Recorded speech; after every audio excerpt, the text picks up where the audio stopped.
Welcome, everyone. It's 6 o'clock, so we want to try to keep close to the time because we understand everyone's time is precious, and we'll try not to be keeping you here all night. I know you all have better things to do, and you've all had a long day, so the more we keep this training on time, the better. Thank you, Judge Erlich. I'm Linda Lee. I'm on the Court of Appeals Division 2. Welcome to the Judicial Campaign Ethics Forum. I'd like to introduce the panel that'll be speaking with you this evening. To my right, way over there, is Judge John Erlick from King County Superior Court. Seated next to me is Doug Ende, who you really don't want to get to know if you're an attorney. He's a nice guy, but he's also the Chief Disciplinary Counsel for the WSBA. Most importantly, a nice guy. I did preface myself. Sitting to my left is Judge Blinn from the Pierce County Superior Court, and seated next to him is Judge Tim Ashcraft from Pierce County Superior Court. So with that, we're just gonna plow right in. All of you got a copy of the materials, and so what I'd like to do is just give you an idea of what's gonna happen this evening. It's a very informal forum. We'll each speak on different parts. You got the agenda for the evening, so you know what each of us will be speaking upon. You also received a copy of the handouts. We will be covering a lot of things, but in a short period of time, obviously we can't cover everything. So we're hoping that the handouts will provide you with most of the information you know, and it's very well set out, I think personally. If you don't think so, please give us some feedback and we'll rearrange it for the next time around. But behind tab 1 of your materials is the actual Code of Judicial Conduct, which anyone who is running for the office must comply with. Even if you're not a judicial officer, you're running for a judicial office, you are suddenly obligated to comply with the Code of Judicial Conduct, specifically Canon 4, and wrapped into that the rest of the canons as well. Behind that, in tab 2, are the rules of professional conduct. So all those rules from the WSBA, you have to comply with those as well. So there's a lot of rules that you must comply with once you decide to run for a judicial office. Behind tab 3 are some frequently asked questions. And so, as I stated, we have only 2 short hours, and there's a ton of questions that come up during the course of a campaign. Some you may not even fathom at this moment. So if we aren't able to answer any of the questions tonight, or you don't remember our answers, feel free to look at the frequently asked questions. I think those are most helpful. And then behind that, at tab 4, are some ethics opinions that have come before the Judicial Ethics Advisory Committee in the past, asking questions about judicial campaign situations. Can we do this? Can we do that? And so if a question has been asked of the committee in the past, and it's issued an opinion on that particular question, you will find it behind tab 4. And behind that, at tab 5, are the Public Disclosure Commission materials, because all of a sudden, guess what? You are subject to public disclosure. And all of the materials relating to what you need to know, I believe reporting periods, statutes, they are all behind tab 5. So that is also a very handy little section to refer to in the future when you have questions. And finally, behind tab 6 is the Secretary of State 2018 filing guidelines. It changes every year. This is the most up-to-date, I believe Caroline was able to secure the most up-to-date is for this year. So if you have copies from past years of materials, be careful with that because the rules can change every year. So tab 6 provides the 2018 materials. So those are your materials, and again, hopefully they are helpful to you and you find it very useful in the future as you embark upon a judicial campaign, which can be fast and furious and a flurry of mind-boggling situations. The last thing you want to do is step on a landmine because it's so easy to do. So with that, I'm just going to be giving you an overview, a basic overview of the Code of Judicial Conduct, Canon 4. And, as I was thinking about preparing for this evening, if you walk away with anything, any catchphrase to remember that you have special things you need to remember when you're a judicial candidate is judges are different. Really, judges are different. We are elected officials as judges, but the same rules that tend to apply to other elected officials may not necessarily apply to us. And there are rules that judicial candidates must comply with that do not apply to any other political candidate. So just remember, judicial candidates are different.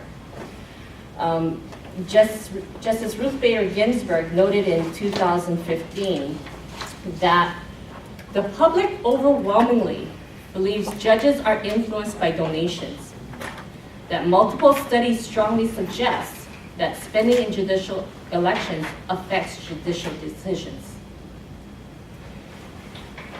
So with that premise, the Code of Judicial Conduct, especially the rules that apply to judicial elections, are written such that there's a really good reason why judges are different and must comply with some of the different rules. And that good reason is that judges should be, and must appear to be, free from political influence and pressure. Because you can imagine that the public thinking judges can be bought is not good for our judicial system. That judges can be influenced by money. If you contribute to their campaign and you let them know about it, you know, if you appear before them, suddenly you get looked upon a little more favorably. That will devastate our judicial system. So the big picture that I want to give you tonight will be mostly about Canon 4. And what I plan to do is give you the skeletal structure by telling you what the rules say in the CJC and where to find them. And the rest of this panel will be giving you what I call the flesh, the real life examples and the explanations to help you understand what these rules mean and how they apply in real life. So that's basically the tour we're going to have tonight. Any questions before I proceed? Okay. So the Code of Judicial Conduct. The Code of Judicial Conduct falls into three different parts. We have the canons, and the canons are the overarching principles, and they provide the guidance in helping you interpret what the rules mean.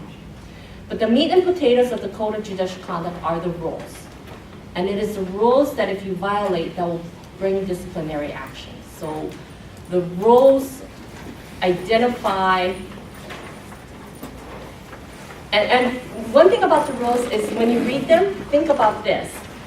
They're rules of reason. When you read the Code of Judicial Conduct, all the different rules, and you try to interpret what they mean, don't let common sense go out the window. They're rules of reason. So keep that in mind when you read it. And then the third part of the rules are the comments. They come after the rules. And the comments serve two functions. First, they provide guidance to what the rules mean. And then they are the aspirational rules for the parts of what judges should aspire to attain with regard to those specific rules. So they give real life, they give examples. They are not exhaustive, but they give you examples of some common things that might come up that might be helpful. They're not exhaustive. If you ever have a question, call the Judicial Ethics Committee and we may be able to assist you. But look at that, the comments as the aspirational goal for judges. So those are the three. And if you have a question, remember in the Code of Judicial Conduct at the beginning of the code, there are definitional sections. So there are, if you're a pro tem judge, what does a pro tem judge mean? Are you really a pro tem judge or are you a part-time judge? So there are definitions in the code.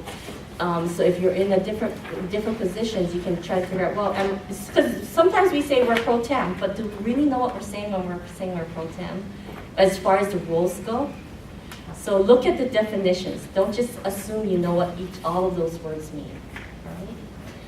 Right? So those are the three parts of the Code of Judicial Conduct. And keep in mind that the overarching goal of the Code of Judicial Conduct is to maintain the confidence of the public.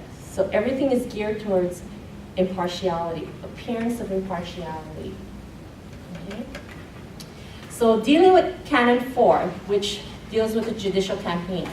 Canon 4 can be reduced to 3 key words in every judicial campaign: money, speech, and proxies. Money, speech, and proxies. Money, what can you do to raise money? Speech, what can you say during a campaign? And proxies, what can people who are campaigning on your behalf say? And those are the 3 places where the most landmines will fall: money, speech, and proxies. Dealing with money. One overarching principle you need to always remember is you may never personally ask for money. Just remember, if you remember no other rule, never personally ask for money. I've been through a few of the Judicial Conduct Commission decisions that have been issued in the past where violations and sanctions and admonitions have been meted out as punishment for violations of the judicial canons. And a common theme has been asking for money. So don't ask for money. Remember that.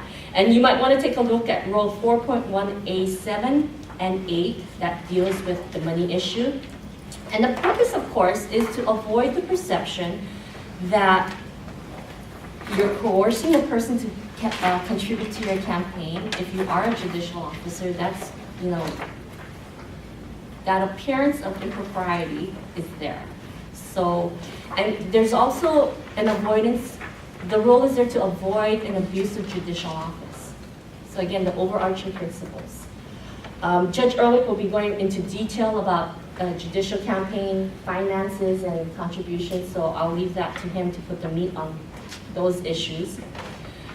Another overarching principle to remember, besides not asking for money yourself, do not use campaign funds for personal private uses.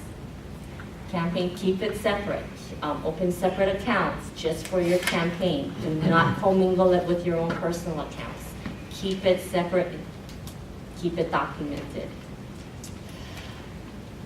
So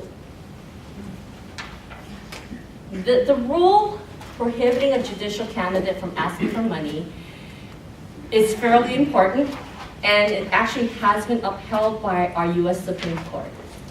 There's a case called Williams-Judy versus Florida that came out in 2015.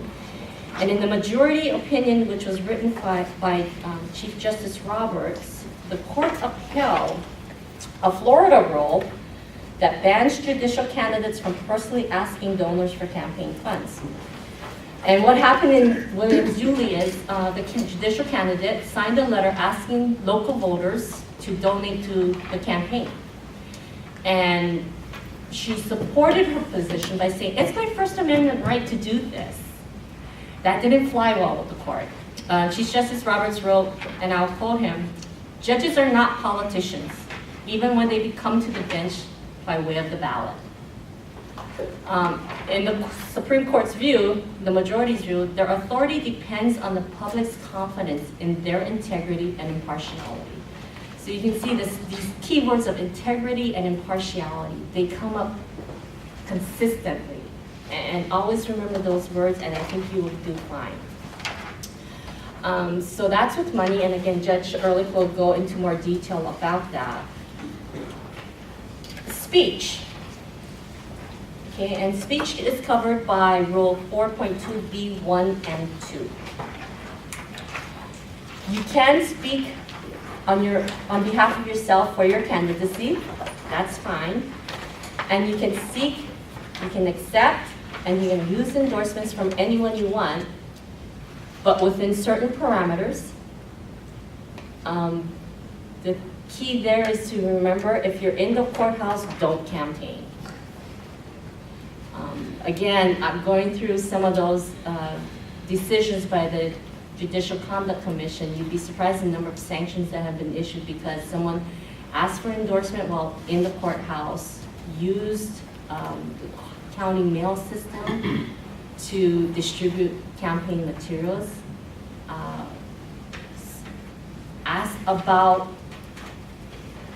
asked an attorney who had put up a campaign sign for the opponent in their office, and while on the bench, even though they weren't on the record, asked, why are you supporting my opponent? That's a no-no. So a good general rule is, if you're in the courthouse, don't campaign. So that kind of keeps you out of a lot of trouble. Some basic rules about speech, and some of these are so obvious, some of you might think, no, duh, but people slip. So just remember these simple rules. In your speech, in your campaign speech, don't lie or mislead. That's rule 4.1A10. Don't lie or mislead. Don't speak about anything that's a pending matter in the court. Again, they might seem really common sense, they are, but people sometimes forget. Again, when you are in court, just do your job, do not campaign. Do not make any pledges or promises or commitments about any matter that is likely to come before the court. So if you are, for example, thinking about or are running for a municipal court or a district court position, which has a lot of DUI, DWI type cases, don't announce how you will be ruling on those types of cases. Again, this may seem really simplistic and really common sense, but you'd be surprised how many people slip and forget. Don't commit or pledge your positions with regard to anything that may come before the court for which you're running. A best practice in this area I would suggest for you is, if you're asked by anyone who comes up, what's your position on this? Because that's what happened to me when I campaigned. I ran a campaign, thank God, knock on wood, the last campaign I ran was in 2004. But I will tell you, the number of people who would come up to me consistently is, well, what's your position on this issue? What's your position on this issue? And the number of people who got frustrated because I couldn't answer it. Everyone has positions, we know that, but I would recommend, my recommendation for you to consider as a best practice is acknowledge the overarching judicial obligation to apply and uphold the law without regard to your personal views. In other words, tell them, that's a great question, but you know what? I have to follow this thing called the Code of Judicial Conduct, and that code does not allow me to tell you my personal views or commitments on commitment to positions on certain issues. They won't like that answer. For the most part, they'll accept it, but you don't want to step and cross that line. So blame the code. One other thing about speech I would recommend that you do and make sure it's accomplished is review all campaign materials before they go out. Inadvertent things that go out where campaign materials where it's a letter and it's your signature at the end rather than your campaign committee's signature. I've seen a number of Code of Judicial Conduct Commission disciplinary actions where a letter goes out with the candidate's signature, and without the candidate knowing, someone had slipped in and asked for money, and it goes out. So make sure you approve everything and don't allow any changes if you're signing anything in your campaign materials. All right? Again, the overarching rule is to be consistent with the independence, integrity, and impartiality of the judiciary. Have that burned into your mind. All right, so that's with regard to speech. And proxies, what can others say for you? Your family members can ask for money and accept money on your behalf. Your campaign committee can also do an ask and accept money on your behalf. Committees are addressed in Rule 4.4, so you might want to take a peek into that. Keep in mind, again, do not use court staff or court facilities or court resources in your campaign. For example, you have campaign materials, don't go to the courthouse and say, can you you're having a campaign kickoff, for example. Don't go to the courthouse and ask the administration to put the announcement for your campaign kickoff into the judge's boxes. Don't do that. Courthouse facility, think about the courthouse as totally off limits.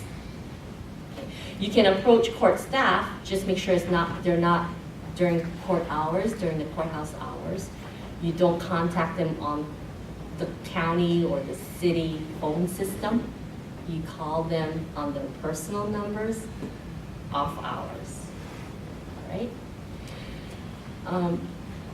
And you have to remember to take reasonable measures to ensure that no one does something on your behalf in your campaign, because you are responsible under the code for all others who are campaigning on your behalf. I know that sounds pretty ominous, but it's true. There are a number of opinions that I've run across where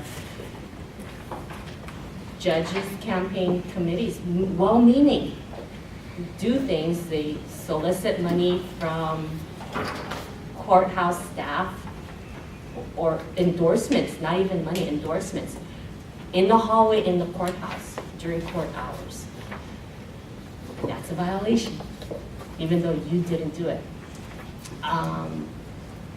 One way to keep in mind, the rules, as I read them, and Judge Erlich or anyone here can correct me if their interpretation is wrong, I see the rules as strict liability rules, and intent has nothing to do with it. Saying I didn't intend to violate it, I didn't intend for my staff to violate it, I didn't intend for my committee to violate it. It doesn't do anything with regard to the finding of a violation of the rule. Intent seems to come in more towards what kind of sanctions are going to be imposed. So I read the rules and I read the opinions from the Commission on Judicial Conduct as more of a strict liability. If you violate the rule, you violate the rule, regardless of your intentions. Intentions may come in when they decide how to discipline you. So with that, we will have a question and answer period at the end, so we're going to try to move this along. And I am going to turn this over to Mr. Ende, who will speak on behalf of the Rules of Professional Conduct. Thank you, Judge Lee. Again, I am Doug Ende. I'm the Chief Disciplinary Counsel at the Washington State Bar Association. The Bar Association exercises delegated regulatory authority over the practice of law, and that authority is, of course, delegated by the Washington Supreme Court by rule. I'm here to address the restrictions on lawyer candidate conduct in the context of judicial elections. So mainly, I'm talking to the lawyer candidates in the audience, but I hope it will be interesting enough to maintain the interest of those of you who are judges. My presentation will be essentially in two parts. I'm going to talk about the substantive ethics rules that apply to lawyer candidate conduct in judicial elections. And then I'm going to talk, that part will actually be very, very short. And then I'll talk at some greater length about the procedural rules and what happens and why it happens that way when there are allegations of misconduct against lawyers in judicial elections. So first, the substantive part of my presentation. And if you'd like to follow along in your course book, this is at tab 2. And you'll rapidly notice that there are only 2 rules of professional conduct cited at tab 2. And the primary rule, really the only rule I'm going to talk about in terms of the substance of lawyer candidate ethical obligations, is RPC 8.2, which is the rule of professional conduct on judicial and legal officials. And more specifically, I'm going to talk about Rule 8.2b, which is short enough if you have it in front of you that you can read it and understand it right now. And it says, a lawyer who is a candidate for judicial office shall comply with the applicable provisions of the Code of Judicial Conduct. Now, every year, and I've been presenting at the Judicial Campaign Forum for many years, not as many as Judge Erlich, I think, but many. I think perhaps. And every time I'm invited to speak at the Judicial Campaign Forum, I laugh to myself a little bit, because I know in my heart that when it comes my time to speak, and I point out RPC 8.2b, really my presentation boils down to this: what she said. The Code of Judicial Conduct principles that apply in judicial campaigns apply with equal force to lawyer candidates. That's the rule. So speech and money and proxies, same ideas apply to lawyer candidates for judicial office. Now, obviously, some of the detail just is intrinsically not applicable, because I assume most lawyer candidates don't have court staff, so those pieces of those types of concerns don't apply. But by and large, the concepts are the same. They have legal assistants that they get sent to the courthouse to and engage in shenanigans like that, but no one here is going to do that. Now, why is it that we have different systems that apply, different sets of rules that apply to lawyer candidates and judicial candidates? I'm not going to get into the details of RPC 8.5, which is on the next page. But to simplify it, RPC 8.5c makes a very clear distinction between who has disciplinary authority over judges and who has disciplinary authority over lawyers. And to oversimplify a bit, but it will make the point, we're dealing with allegations of judicial misconduct. That's within the bailiwick of the Commission on Judicial Conduct, of a constitutionally created body. If we're talking about jurisdiction or authority over a lawyer's license, that authority is given to the Washington State Bar Association by Supreme Court rules. We have different entities that are looking at allegations of misconduct depending on whether we're dealing with a judge or whether we're dealing with a lawyer or a lawyer candidate in the context of elections. There are some complexities and variations on that theme, but the basic idea is if someone makes an allegation against a lawyer candidate for office, it's properly filed and reviewed in the Office of Disciplinary Counsel of the Bar Association. And if it's an allegation against a current judge, a judicial officer, that's going to be properly filed with the Commission on Judicial Conduct.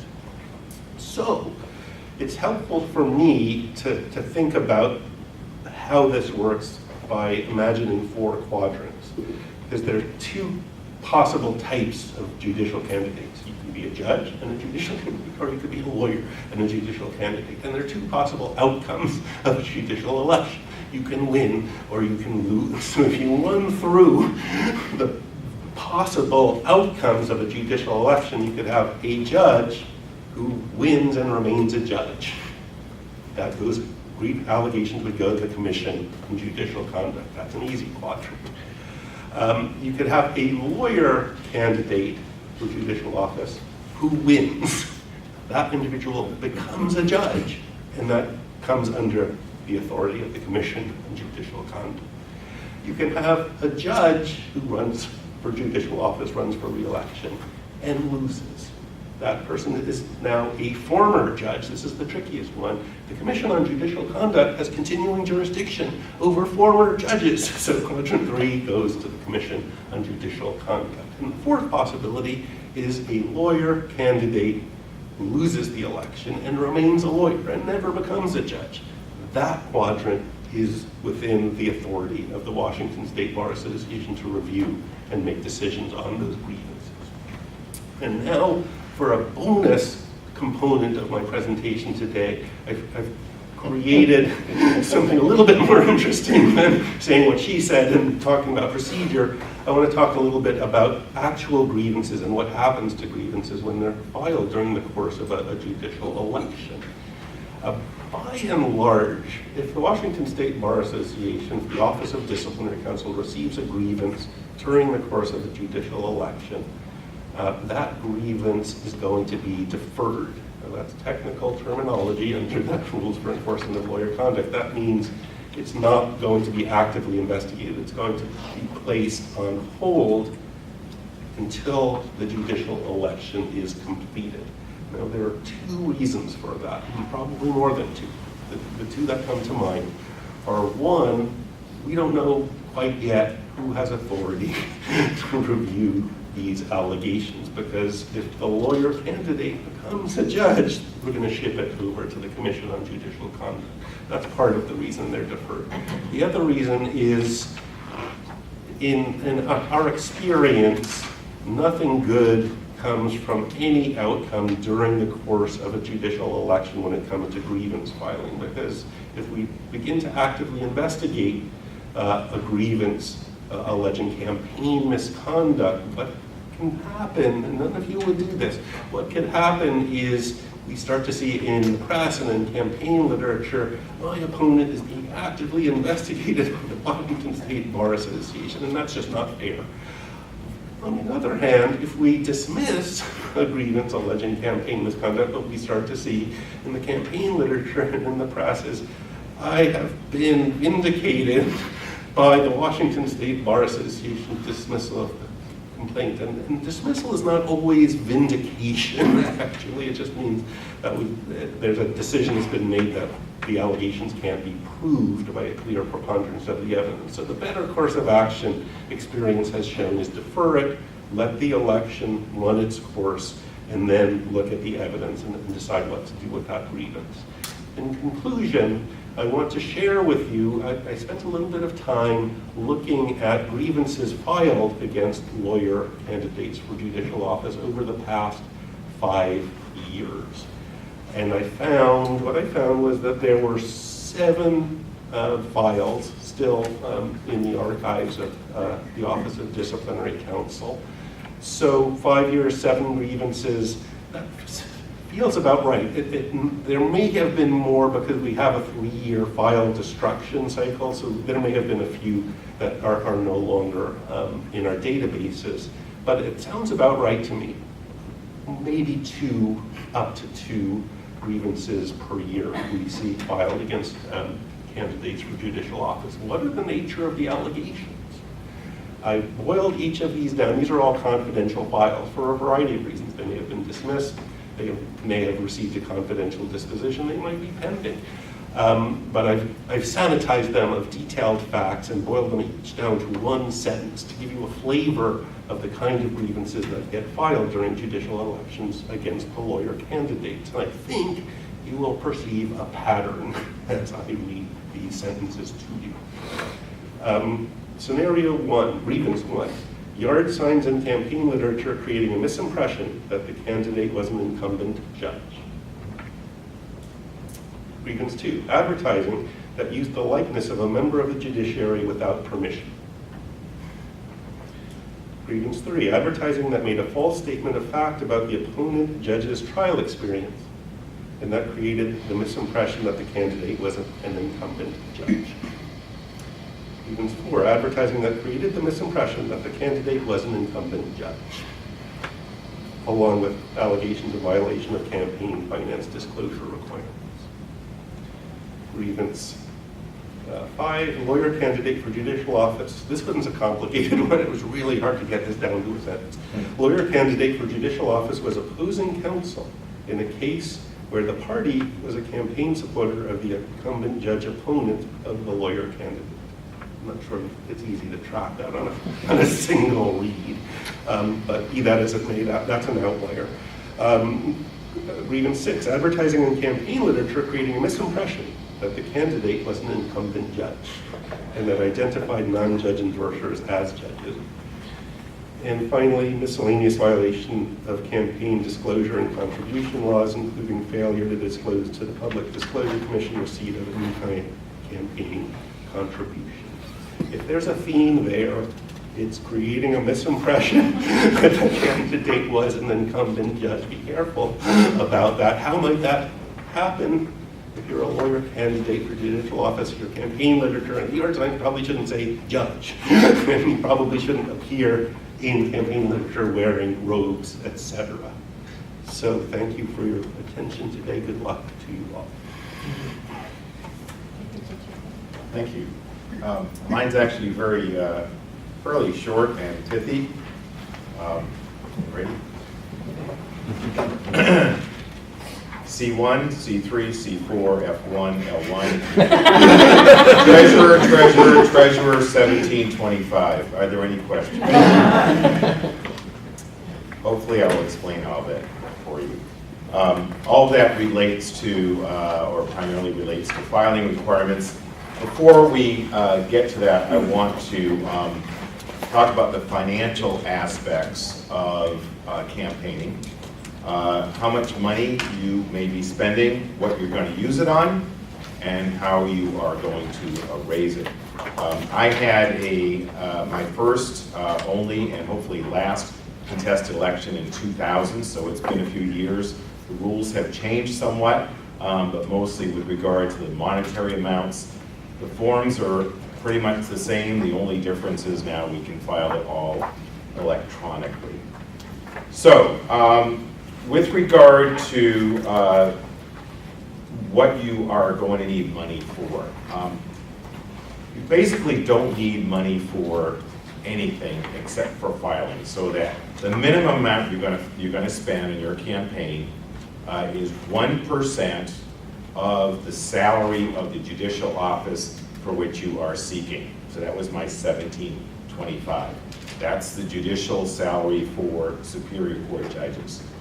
We're getting a bump to $172,571, I believe, as of September, so the filing fee will be $1,725.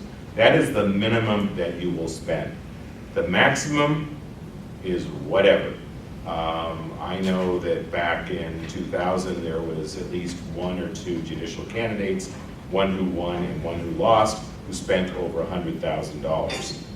That's $2,000, so the year $2,000. So right now it can be exponential, that particularly as you go up the food chain towards the Supreme Court. What do you spend that money on? Well, a campaign manager or a campaign coordinator. I'm not aware of any Superior Court races or lower courts below that who have ever hired a full-time campaign manager or campaign consultant. Typically, they are on a contract basis. You can hire them by the hour, you can hire them by the job. You don't really need one, but a lot of judicial candidates do have paid campaign managers or paid campaign consultants working on their campaign. You can spend money on brochures, on handouts. I had calendars. What were my calendars? They were little Slim Jims with the UW Husky schedule on it and then my bio on the back, and I handed it out at football games. I didn't hand out the part that had my bio form and my judicial materials. I handed it with a calendar showing everybody grabbed it. And then, of course, I hope they read the back at some other time. Billboards. You can use money on billboards. Bus ads. You will learn what kings and queens and jacks are. Those have to do with where the billboards are placed. Mailers. You will become familiar with terminology such as 1 out of 4, 2 out of 4, 3 out of 4, and 4 out of 4. What does that mean? Those are the number of times that voters voted in the last available election. So I am a 4 out of 4 voter. That means I'm a good voter. I'm likely to show up in a primary and likely to show up in off years. So if you are, for example, running for a district court seat, which is in off years, you want the 4 out of 4 and 3 out of 4 voters. The 1 out of 4 voters are likely to show up in the presidential years. Why is this important? Because if you have a limited amount of money and you want to know whom I'm going to want to reach in sending out campaign materials via mail, if you want to get all voters in King County, you're talking about tens of thousands of dollars. If you want just the 4 out of 4 voters, probably do it for about $40,000 to $50,000. What we did in my campaign was I got together with several other candidates. We had the same campaign consultant. She arranged to put it in an envelope. The envelope said important campaign information enclosed. And then we just put our campaign materials inside, so, and we all won, so whatever that's worth. Ads, you can have print ads in newspapers. I've actually seen TV ads for Superior Court candidates, which kind of shocked me. Social media, that's sort of the new area that we didn't really have as much back in 2000. That, of course, is now what's most significant, and it's relatively cheap to put out social media. What can I tell you about the expenditure of all this money? Judge Lee and Doug were talking about takeaways. Very important takeaway. Money does not equal victory. Let me repeat. Money does not equal victory. When I ran in 2000, we had one judicial candidate who spent nothing. She spent the filing fee and I think less than $2,000. Her opponent spent over $100,000. It was a sitting court commissioner. She lost the election. Why? Probably a variety of reasons, and I'll get into what I think are some of the winning reasons for getting elected. But again, the more money that you spend does not equal any assurance of victory. I'm going to do a little exception to that. I think if you're raising money from others, so the $100,000 from that candidate, a lot of it came from that candidate. One of my opponents put a lot of his own money into his candidacy. If you're putting your own money in, that's not necessarily going to translate into victory. If you're getting a lot of money from the community, that might be a sign that you have popular support, and that might translate. But just because you spend the most money in the campaign, you're not guaranteed of winning. What is going to guarantee you that you win? I have no idea, and if I did, I wouldn't be sitting here, I'd have a different job. But here's what I think are important. Endorsements, community endorsements, and individual endorsements from politicians.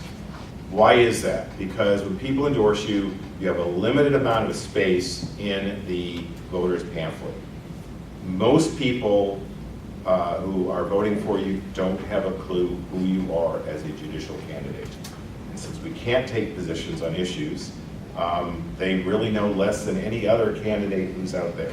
So what do they look for? They look for who's supporting this candidate. Is it the county executive? Is it the Democratic Party? Is it the Republican Party? Yes, you can actually get endorsements from those groups. You cannot identify as a partisan, but you can get endorsements from Republican Central Committee, the Democratic Central Committee. It would be great if you got both. Individual endorsements, if you're getting the county executive and who happens to be a Democrat, and you're getting the mayoral endorsement who happens to be Republican, you've got a lot of your bases covered. I think endorsements, particularly judicial endorsements, are also very important. Newspaper endorsements. The year that I won, newspaper endorsements were very important. I say that because I can tell you that in King County, every candidate who got the highest rating from the newspapers or were endorsed by the newspapers won. So that was 18 years ago. I don't believe in this day and age that newspapers have the same weight that they did 18 years ago. I still think they have some weight, but I don't think people just pick up the Seattle Times like they used to, or look at the PI endorsements and vote.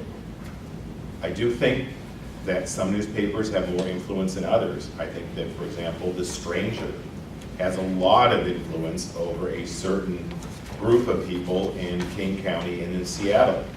I can't tell you whether those people vote or not, but I think it does influence them. So The other thing that I think is very important are your ratings with the local bar association, be it the big bar, meaning, for example, in my case, the King County Bar, or the minority bars.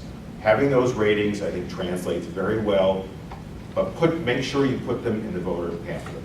The other thing is, I think the ratings also translate into newspaper endorsements. So when you go for your interview, or if you go for an interview with the Seattle Times or the Colville Examiner or the Spokane Spokesman Review, or excuse me, the Tribune. I don't want to leave out the Tribune here since we've got 3 Pierce County residents. You can bootstrap a little bit your ratings into getting those newspaper endorsements. Voters are very uninformed about judges, and it's really up to us to educate who we are. And so who we are and what we are, what we do. And that can be done in a lot of forums, the community forums, and I think we'll probably have some comments on that. So you want to talk very succinctly, you want to say who you are, why you're qualified, and what judges do. So I'm going to file a slight concurring opinion with Judge Lee's comment on getting those questions, whether it be written questionnaires from groups, which you'll get, or talking to voters. If you watched any of those very painful Senate hearings on judicial candidates, you'll note that many of them often, well, many of them didn't know, a few of them didn't know what emotion and limina was, but that's, those who are more qualified still answer, hid, as you will, as Judge Lee said, behind the code. The feds have a slightly different code, but they would basically say, well, senators, you know I can't comment on any issues that might come before the court. And Judge Lee is correct that that is a proper answer. But I have a different answer, and my answer is that our role as candidates is to educate the public on what a judge does, and why we are different than those other politicians who were cited in the Yulee Williams case. By the way, Yulee Williams flipped about 15 or 20 years of, in my opinion, somewhat bad judicial precedent.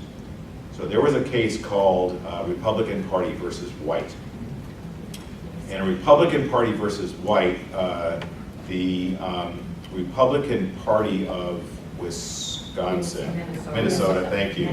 I knew it was one of, you would know that, coming from the upper Midwest. One of those upper Midwest states, thank you. Republican Party of Minnesota. There was a challenge to Minnesota's judicial conduct code. And they had what was called an announce clause. An announce clause prohibited judges and judicial candidates who were in the same role from announcing their views on issues that might become before the court. The Supreme Court in a 5-4, U.S. Supreme Court in a 5-4 decision with Justice O'Connor concurring, held that it was a violation of the First Amendment right to free speech. And Justice O'Connor, in her concurrence, I believe it's concurrence, said, and if you don't like restrictions on elected judges saying what they want on these issues, then don't elect them. Of course, she was the only judge on the U.S. Supreme Court who had ever run for election. No other justice had ever run for election. So that was the law of the land. And Washington has the majority rule, which is pledge or promise, which is what Judge Lee referred to, which is prohibits a judge from making statements that can be regarded as pledges or promises to rule on contested issues, on issues that might come before the court. That has not been that's been challenged. It has not made its way up to the Supreme Court. We don't know what the Supreme Court would do. Several federal appeals courts have held that clause up. So that was the lay of the land. There was this notion of free speech. 3 years ago, we got Yulee Williams. Yulee Williams relied upon the Republican Party case and said, free speech, Citizens United money is speech, and therefore you can't restrict me from soliciting contributions. It's a violation of my First Amendment right. We then finally got good language out of the Supreme Court that acknowledged that judges and judicial candidates are not politicians, and therefore there is a rational basis for restricting our free speech rights with regard to soliciting contributions. That's the good news. The bad news is try explaining that to a voter who sees your name on a ballot that you're not a politician. Of course you're a politician. Only politicians run for office. So it's our job, and the vehicle in answering that question is, we are not like other politicians. And the reason we're not like other politicians is every other politician has to take a stand on an issue that you're asking me right now. And if I take a stand on the issue, that means I'm not listening to the facts that are coming before me. And every case has to be decided on the facts. You don't want me prejudging your son or your daughter on their case that might come before you, might come before me, until I've heard all the facts of their case. You wouldn't want that, would you? Well, no. Then I can't answer your question because we don't take a stand on issues until we've heard all the facts. And that way. It's an opportunity for educating. Now, the shorthand is, I can't answer your question, because that's what we always hear before the Senate committees. The longhand is, and here's why. And it is an opportunity to educate the public on that. Same thing with questionnaires. You're going to get bombarded with questionnaires. I usually had a form answer, and my form answer was basically what I just spouted to you about answering individual voters as to what the role of a judge is and why we can't answer your questionnaire on the death penalty, on guns, and on abortion. Not that I've had a lot of abortion cases in the last 17 plus years on the bench. All right, who raises the money? Okay, so you cannot solicit money, and it means somebody's got to raise money for you. So now you want to raise, you've got a goal, and your campaign consultant's going to say, well, you're running for the Court of Appeals, we're looking at, let's raise $75,000. That should be our goal. That's going to give you, you can have your choice of either billboards or buses. You can't have buses and billboards. That'll give you Slim Jims and et cetera, et cetera, et cetera. So you are going to put together a finance committee. Your finance committee are the people who are going to ask for money. Now, anybody can ask for money on your behalf, but you can put on the letterhead of your nice stationery, it says Finance Committee, and you're going to have the chair of the committee. They are going to put together an event. Now, how many of you are going to have fundraisers? Let me ask that again. How many of you are going to have fundraisers? Let me ask that again. How many of you are going to have fundraisers? No, you are nowhere none of you are going to have fundraisers. Are you going to go to your fundraiser? No, you're not going to your fundraiser. You're not going to go to your fundraiser. You're going to put together an event. You're going to put together an event, and you are welcome to appear at that event. At some point during that event, you are going to be asked to leave. And you do not know what happens during that time when you're asked to leave. But somebody on your finance committee, or your chair, or somebody else, but typically it's someone on your finance committee, is going to do the ask. Now, even though it's not a fundraiser, people attending the event may contribute money to offset the cost. In other words, if the per person cost is $25, you can ask people to pay $25 for that event. And then there's the ask. I don't recommend that. I recommend that it be a free event and just people come and then there's the ask and hopefully there's enough money raised that it will cover the cost of the event. Or sometimes you'll get a sponsor for the event up to the maximum amount of $2,000 and they'll offset the cost. But the point here is that you don't want to characterize it as a fundraiser because if you're going to make an appearance, it could look like impersonal solicitation. So you're going to have an event in support of Judge Marcine Anderson or Judge Beth Andrus or whoever is running for that office. Finance person, someone in your committee, could be the chair, but you're going to want to have an ask person. After that person has done what you're not aware they're doing, you come back into the room and you go ahead and mingle. As Judge Lee pointed out, you cannot solicit money, and there is a weird provision, in my opinion. Well, it's not weird, it's confusing. It says you cannot solicit, 4.1A7 says you cannot solicit or accept contributions. Personally solicit or accept campaign contributions except through a campaign committee. All right. There's also a ethics advisory opinion that says that that says you can, if someone gives you an envelope, you have to turn it over to your treasurer right away, as soon as possible. Turn it over to your treasurer. How that's not accepting a contribution, I have no idea.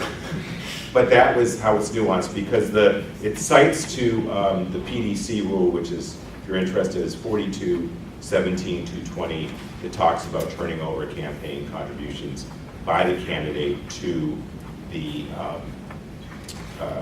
treasurer. Personally, I don't like doing it, but when somebody hands you an envelope, if you can and your treasurer is there, just say, why don't you give it to my treasurer over there, please. But if it's somebody who just hands you an envelope, then take the envelope and give it to your treasurer at the earliest possible time. So your treasurer, that was also part of my introduction. Treasurer, treasurer, treasurer. You know the old adage, location, location, location. Same thing. The treasurer is the second most important person in your campaign. Your first is obviously you. Your second is not your spouse or your dog. It is your treasurer. Your treasurer has the greatest capacity to make or break your campaign. How does your treasurer make your campaign? They make it by making sure that everything is in order, properly filed, and that there are no embarrassments. How do they break your campaign? They don't do that. So, something doesn't get filed, be it your C1 or your C3. Here's your person, here's your candidate, your judicial candidate, whose job it is to comply with the law, and you can't comply with the law. Makes for a bad headline, especially if the PDC is breathing down your neck because you're late on your filings, or you have improperly filed, or you have failed to disclose something on your filing, an in-kind contribution or something along those lines. So when I was running, and again, 18 years ago, so it's a little bit dated, in fact, I think I have to say, I'm not aware of really any, or maybe a handful of candidates who had paid treasurers. Treasurers were often best friends or spouses.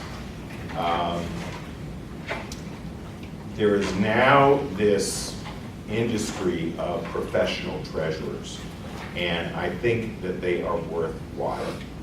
They know how to do it.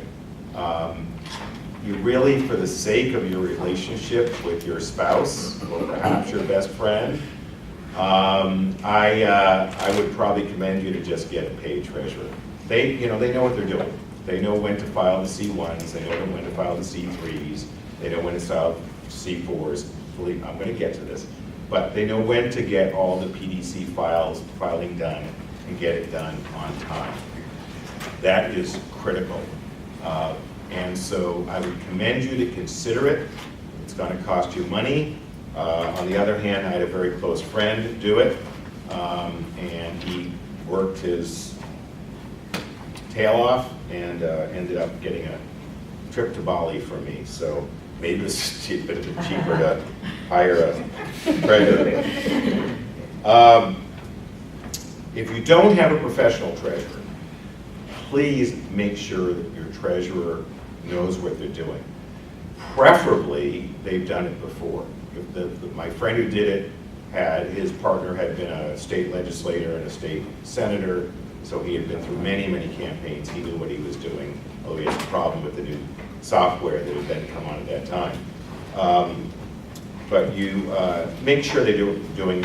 Last you need as a judicial candidate, or as any candidate, is to be embarrassed by those headlines if you're not complying with the laws. Judge Lee commented on respondeat superior. That's the rule. There really is no much of a defense of I was relying on them. You can't really do that. You're ultimately responsible for making sure that those forms are filed, they're filed on time, and they're filed properly. Okay, so let's talk about the PDC requirements. Again, this is only going to be an overview, but it really is up to you and your treasurer to make sure that there are the proper filings. So the one filing that you're really responsible, there's two filings you're responsible for. One is the C1, which is your declaration of candidacy with the PDC. And the other one is your F1, which is your financial statement, your personal financial affairs statement, which is onerous, in my opinion. But if you're coming from private practice or you have any assets, it can be onerous. If you're already a judge or you're a prosecutor or public defender, you likely don't have a lot of investments. Just saying. Okay. So when are you a candidate? You are a candidate when you accept a campaign contribution, when you spend money in support of your campaign, when you reserve any space or facilities for the campaign, when you authorize anybody else to do any of those things, when you publicly announce your candidacy. I have no idea what publicly means, but that's what the PDC says. And when you file a declaration of candidacy. Within 2 weeks of doing any of those things, you file your C1 with the PDC. Your C1 has all of your campaign information, including who's on your campaign committee and who your treasurer is and your contact information. Then we get into the reporting. The reporting is C3, and again, I'm giving you an overview. All the nitty-gritty details are in the PDC pamphlet, which I believe you've been provided with, and there's also a lot of information online. You probably ought to generally familiarize yourself with the responsibilities, but the nitty-gritty I left to my treasurer.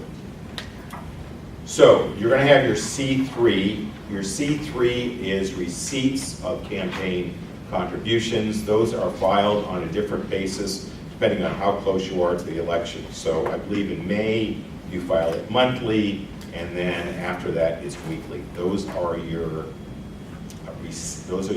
receipt of funds. There's also the C4. The C4 is a summary. The C4 summarizes both receipts of campaign contributions as well as expenditure of funds.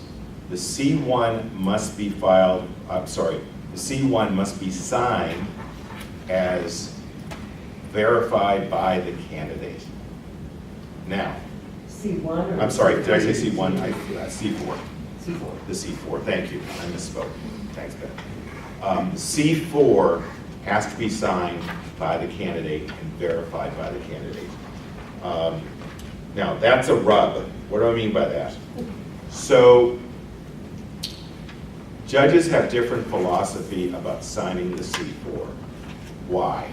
The C4 has the list of all your contributors and the amounts that they contributed.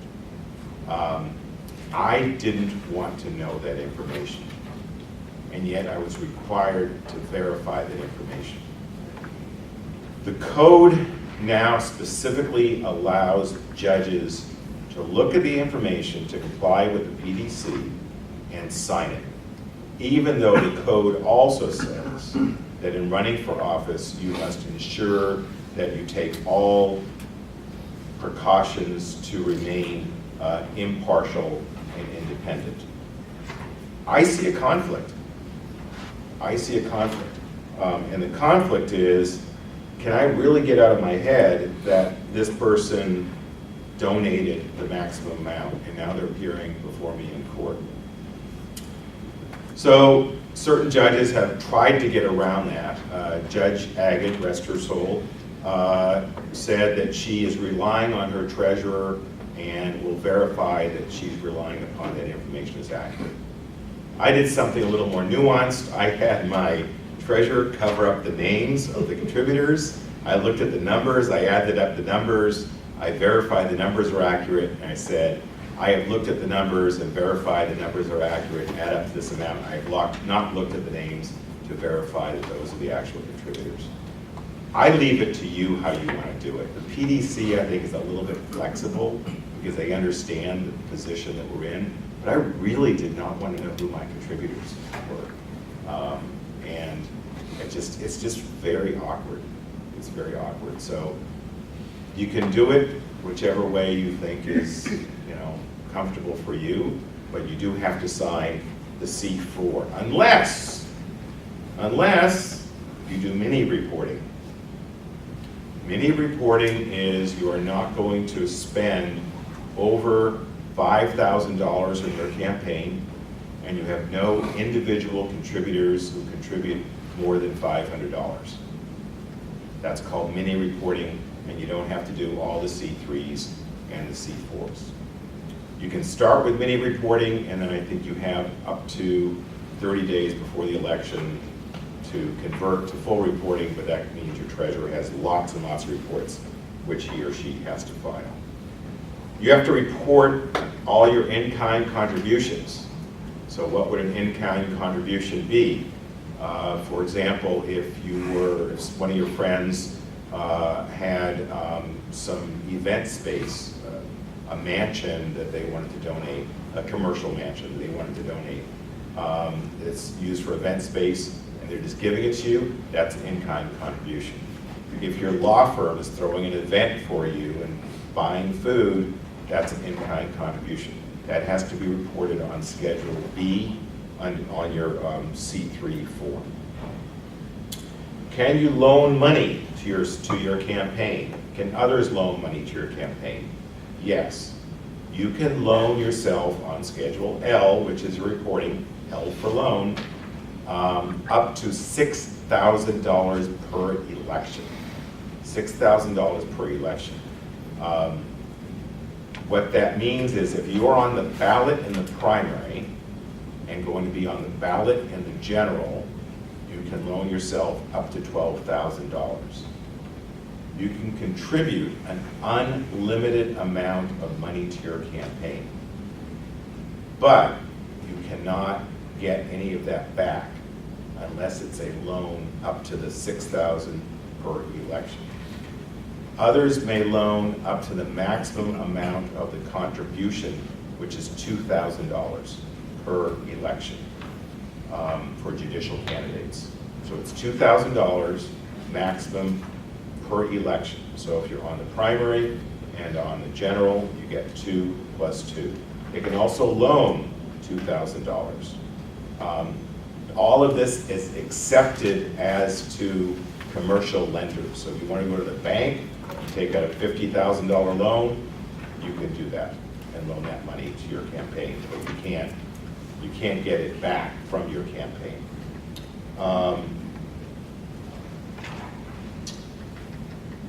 Let's see, with regard to, I think the opinion I had with regard to, let's see, what I talked to you about the conflict between campaign reporting requirements and the CJC canons is opinion 9810, which is in your materials.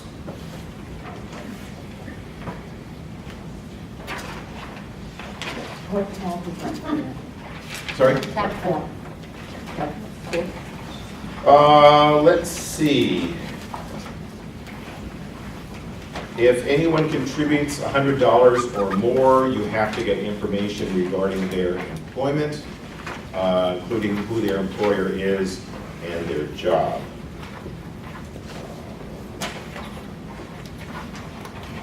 And when can you start collecting money? You can start raising money. We're past the period. It's 120 days before the filing period. So I believe filing is May 14th this year. So we're within that 120 days period. Go ahead and raise money, or have other people raise money for you. Let's see. Photos is a little bit different. I might be getting into some other areas, but photos in the PDC, voters pamphlet, and other materials cannot be older than 5 years. So it has to be any political photos, any photos of political ads, or the PDC voters pamphlet must be within the last 5 years. You can appear, if you are an incumbent judge, you can appear in your campaign literature in a robe.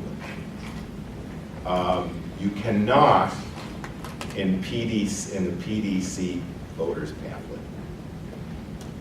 So you can wear a nice black V-neck sweater. We've been recorded. Okay, so F1. The F1 is your financial statement. Judges have to file this annually. You have to file it as a judicial candidate. The F1 basically lists all of your assets, personal assets, and personal debt. It's not actual numbers, it's ranges, but it has to be disclosed. It is the one PDC form, and I believe this is still true, which is not accessible via the internet. They actually have to go down to Olympia and ask for your F1 filing. Is that, yeah, okay. Question, as a judge, you've already filed one by the April date, Yeah. do you then have to refile No. another F1? No. When you file for the, No, if you have filed your F1 by April 15th, which we have to do, and you file for office and you've already filed your judicial F1, you do not have to file another F1. That covers that. Make sure I've got everything covered. So I am going to be available for any questions after we wrap up. I know some of you might have questions, but I think we maybe want to go through this whole process.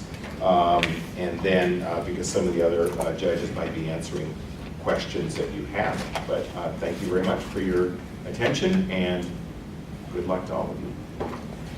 And next, I'd like to call upon Judge Blinn and Judge Ashcraft. We specifically asked these two to speak because they have most recently gone through judicial campaigns, and they both went about it in different routes. So hopefully, between the two of them, they can cover enough ground to give you an idea of depending on which route you are intending to take will be helpful.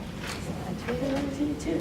Judge Lee and Judge Erlich and Mr. Ende have put your minds at ease about where the line is, and you know you won't cross it. We're here to undo that. We were both on the campaign trail in 2016, and so we have recent experience campaigning. And our goal here is not to tell you where the line is, it's how to tell you how to avoid going anywhere near the line. And I would say, as just a preliminary matter, think of your judicial campaign. If you're not yet a judicial officer, I assume if you're running for judicial office, you have an outstanding reputation as an attorney. And really what you're doing is starting to build your reputation as a judicial officer by the way you run your campaign, and hopefully continuing to improve your reputation as an attorney as well. So almost 2 years ago to the day, I can't remember exactly when it was 2 years ago, but I sat back over there.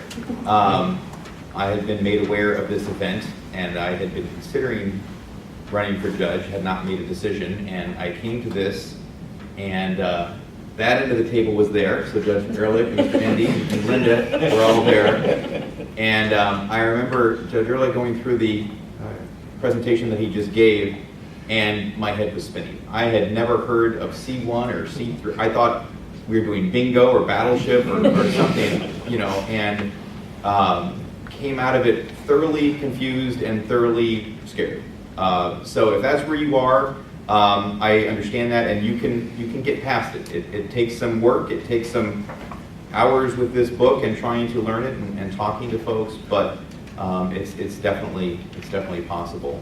And I also wanted to thank Judge Lee for inviting. I've known Judge Lee for 20 years, going back to our days at Gordon Thomas Honeywell, and she actually was gracious enough to speak at my swearing in.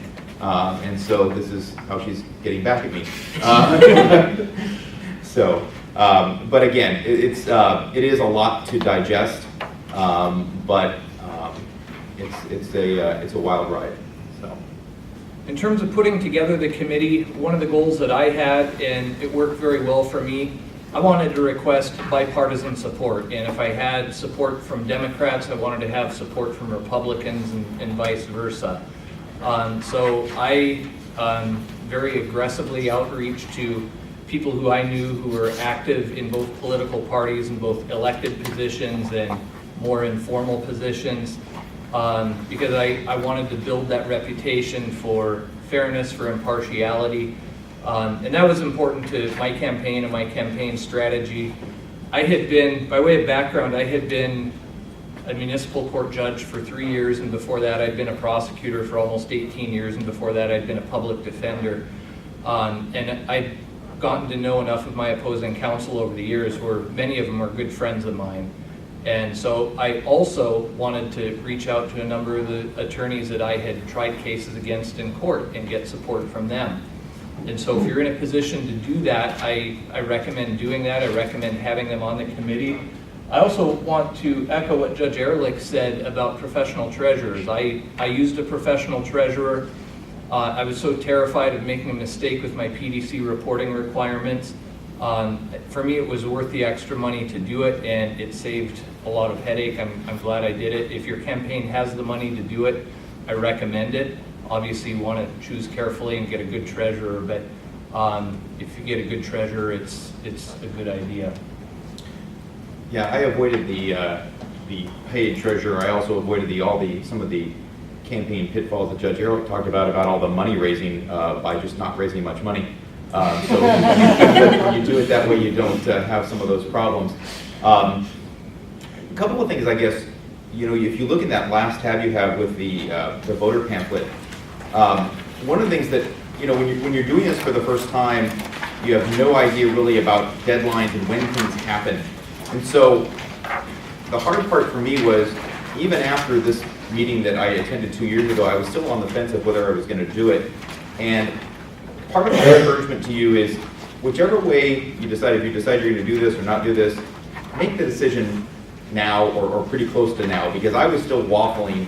And when you're waffling, you really don't do the work that you need to do to get ready. So one of the things I didn't realize was how close, if you look at the deadlines on the voter pamphlet, how close it is to filing week. So if you're waiting until filing week to decide if you're really going to do this and really going to take this plunge, as far as getting endorsements that you might want to list in your voters pamphlet, and again, those are mostly going to be private endorsements because the political parties aren't going to endorse until later. But if you have people that you know that you want to get endorsements from, you can't wait, because that voters pamphlet is due May 25th. So, you know, filing week is May 18th, or that's when it ends. You've got a week, essentially, to get your voters pamphlet statement done. Something else you need to know is that statement does not change from the primary to the general. You don't get to write another one. So whatever you've got, you got to have it ready. And so if you do have endorsements from legislators or judges or whoever it is, you need to start getting those lined up now, because you just don't have time as far as getting it in the voter pamphlet later. So that's a really important point. A note about social media: it is, as Judge Erlich noted, it's becoming more and more important and obviously more and more common. If you're serious about running for a judicial office, I would suggest the first thing you do is check your own social media accounts. Go back and see your previous posts. Look at every picture you've ever uploaded. Look at any group that you're a part of. Look back and see what you've liked. Most people who have Facebook accounts, for example, I do, and I think most of us that do understand that just because you like something on Facebook doesn't mean that you're actually a fan of it. But remember, so much of this is about appearances, and you have to not just be fair and impartial, you have to maintain the appearance as well. There is a risk with social media. There's risks with anything. I think it can be used wisely and effectively. I use social media in my campaign. I had a separate campaign Facebook page, separate campaign email address. Other social media was used as well. But you have to be careful. And so, for example, if you're already a judicial officer, I would advise against posting anything about how your day on the bench was that day. I think it's a recipe for problems. And even if what you're doing is, for example, posting on your Facebook page a newspaper article about a case that you heard, is it a violation? I don't think so, but could someone file a complaint and argue that you somehow invited ex parte contact? I think you put yourself at some risk for that. So I wouldn't tell you not to do it. I would tell you that my advice would be to stay away from it. Also, because it is strict liability, you have to check your social media, I would say, daily. You can't rely on someone to do that for you. And you don't know what people are maybe posting on your own Facebook page that maybe you don't want there. Or if your campaign has social media accounts, if people are posting anything on that maybe undermines your integrity or your impartiality. So it can be a very powerful tool, but you have to understand how it can come back to haunt you if you're not careful. I would also say that you should spend a lot of time going through your social media accounts and examining your settings. Know what they are, know what the options are, know, for example, how public your Facebook page is. My personal Facebook page is not that public. I might have a lot of Facebook friends, but if someone who I'm not Facebook friends with goes onto my Facebook page, there's very little that they can see. And regardless of where you decide to draw that line, you have to know what the options are. And so I would encourage you to start off by, again, combing through your own social media accounts that you have right now, becoming familiar with the settings that are available, and making informed decisions about where you want to go with that. Social media is interesting. When I decided to run, I've never been a social media person. I've never had a Facebook page. It's not just something that I've done. But as a candidate, you need to. And so if you're not familiar with that, find a young person. So that's what I did. And also on a campaign website. So mine was a very low budget campaign. So my wife took on the task of trying to build a website for us, and God bless her, she worked really hard, and then eventually got very frustrated. And about where do you spend your money? We ended up hiring someone to take over that to finish the campaign website, and that was money well spent. So I think if you are running a lower budget campaign, you have to try to figure out where are you going to spend your money? How are you going to do that? Which I guess I'll come back to. But I guess on social media, I think what's really important if you're going to have a Facebook page or other social media is that it not be stagnant, right? I mean, things that just sit are dead. I mean, if you look at the way that search engines work, right? Of course, you can pay to get higher up in search engine results, or you can have content that is constantly changing. Again, this was all stuff I had to learn because I didn't know anything about this.